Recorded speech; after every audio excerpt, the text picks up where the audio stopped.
MD drugs प्रकरणाचा खोलवर तपास सुरू आहे। संशयितांनी वापरलेला कच्चा माल जप्त केला आहे।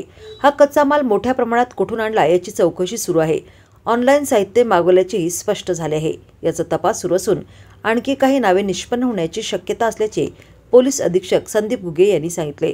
दरम्यान ड्रग्ज प्रकरणात अटक केलेल्या जितेंद्र परमार, अब्दुल रजाक शेख, सरदार पाटील या तिघांच्या पोलीस कोठडीत वाढ करण्यात आली आहे। एमडी ड्रग्जच्या तपासाबाबत अधीक्षक घुगे म्हणाले, ड्रग्ज प्रकरणात 6 जणांसह कारखान्यासह जागा देणाऱ्या महिलेसही अटक केली आहे।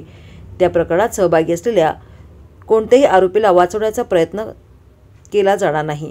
तपासात कोणाचा हस्तक्षेप चालू देणार नाही। स्थानिक गुन्हे अन्वेषणकडून व्यवस्थित तपास सुरू आहे। या प्रकरणात आणखीन काही आरोपी निष्पन्न होण्याची शक्यता आहे। त्या दृष्टीने तपास केला जात आहे। एमडी ड्रग्जसाठी आरोपींनी कच्चा माल मोठ्या प्रमाणात आणला होता। तो कुठून आणण्यात आला याची चौकशी सुरू आहे। तसेच काही ऑनलाईन साहित्यही मागवले होते। या सर्वांचा तपास सुरू आहे। एमडी ड्रग्ज बनवताना पहिल्या बॅचमध्ये अपयश आले होते। संशयितांनी कच्चा माल आणि पहिल्या प्रयत्नात बनवलेले एमडी ड्रग्ज नष्ट करण्याचा प्रयत्न केला होता। हा माल जप्त करण्यात आला आहे। दरम्यान ड्रग्ज प्रकरणात अटक केलेल्या जितेंद्र परमार, अब्दुल रजाक शेख, सरदार पाटील या तिघांचे पोलीस कोठडीची मुदत संपल्यामुळे त्यांना विटा येथील न्यायालयासमोर हजर करण्यात आले।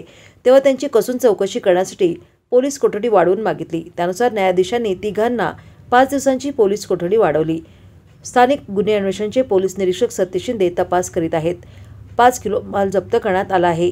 संशयितांनी एमडी ड्रग्जची पहिली बॅच व्यवस्थित न निघाल्यामुळे त्यासाठीचे वापरलेले केमिकल आणि कच्चा माल औद्योगिक वसाहतीपासून काही अंतरावर टाकून दिला होता। पोलीस तपासात याची माहिती मिळाल्यानंतर जवळपास 5 किलो माल जप्त करण्यात आला आहे। एमडी ड्रग्ज प्रकरणात आतापर्यंत महिलेसह 7 जणांना अटक करण्यात आली आहे। संशयित तिघांची पोलीस कोठडी वाढवल्यामुळे तपासात त्यांच्याकडून आणखी काही माहिती पुढे येण्याची शक्यता आहे। आणखी काही जणांना अटक केली जाणार असल्याची शक्यता आहे। त्यामुळे तपासाकडे लक्ष लागले आहे।